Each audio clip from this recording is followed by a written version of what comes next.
मोठी बातमी समोर येते। मराठा शिष्टमंडळ मुंबईमध्ये पोहोचले आहे। आज 3 मैदानांची पाहणी करणार आहे। मराठा शिष्टमंडळ मुंबईत पोहोचले। मुंबईतील 3 मैदानांची पाहणी करणार आहेत।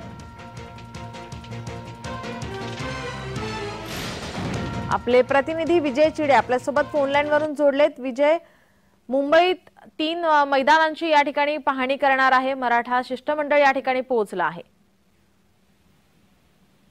नक्कीच निलम, जर बघितलं तर सरकारला जी डेडलाईन आहे ती मनोज जरांगे पाटलांनी 24 डिसेंबर दिली होती। त्यानंतर सरकारने आरक्षण दिलं नाही।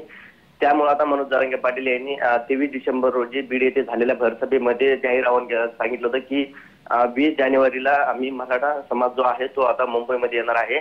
आणि त्याच अनुषंगाने जे आहे मराठा समाजाचं शिष्टमंडळ मध्यरात्री जे आहे मुंबईकडे रवाना झालं। तर आता थोड्या वेळ जे आहे मुंबईमध्ये मराठा शिष्टमंडळ दाखल झालेलं आहे। आज दिवसभर जे आहे मराठा शिष्टमंडळ मुंबई येथील बघितलं तर 3 मैदानाची पाहणी करणार आहे। मराठा समाज त्या ठिकाणी आल्यानंतर त्यांची कुठली गैरसोय होऊ नये, तसंच त्यांना येण्या जाण्याचा मार्ग कोणता असावा यासाठी जे आहे मुंबईत शिष्टमंडळ आज त्या ठिकाणी असणाऱ्या मराठा समाजाची समन्वयकाशी देखील चर्चा करणार आहे। तसंच तेथील प्रशासनाशी चर्चा करणार आहे। त्यासाठी जे आहे आता मराठा शिष्टमंडळ जे आहे ते आता मुंबईमध्ये दाखल झालेलं आहे। यामध्ये जर बघितलं तर छत्रपती संभाजीनगर शहरात मराठवाड्यातील अनेक ठिकाणचे जे आहे शिष्टमंडळामध्ये जवळपास 100 जणांचा आधी समावेश आहे।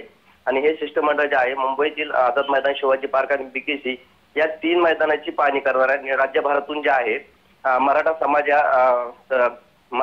जो आहे तो आता मनोज जरांगे पाटील यांच्या पाठीशी आणि 20 जानेवारी रोजी मनोज जरांगे पाटील हे सराटी अंतरवाली या ठिकाणाहून पायी मुंबईकडे निघणार आहे। आणि त्यांच्या पाठोपाठ जर बघितलं तर मराठा जनसमुदाय मोठ्या प्रमाणात मुंबईला धडकणार आहे। त्याच अनुषंगाने आता मराठा समाजाचं शिष्टमंडळ जे आहे ते आज मुंबईमध्ये दाखल झालेलं आहे। नीलम, विजय, या संदर्भात आता पोलिसांकडून काही परवानगी घेण्यात आली आहे का?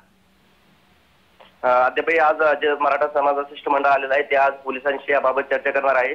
आणि 20 जानेवारीचे जे नियोजित असणार आहे त्या संदर्भात आता व्यवस्था कशी असावी, काय असावी या संदर्भात जे आहे पोलीस प्रशासनाचे जे आहे ज्या शिष्टमंडळ मुंबई दाखल झाले हे शिष्टमंडळ पोलिसांशी चर्चा करणार असल्याची माहिती समोर आलेली आहे। नीलम, विजय, याचे अपडेट आम्ही तुमच्याकडून घेत राहू। तुर्तास धन्यवाद तुम्ही दिलेल्या माहितीसाठी। मराठा शिष्टमंडळ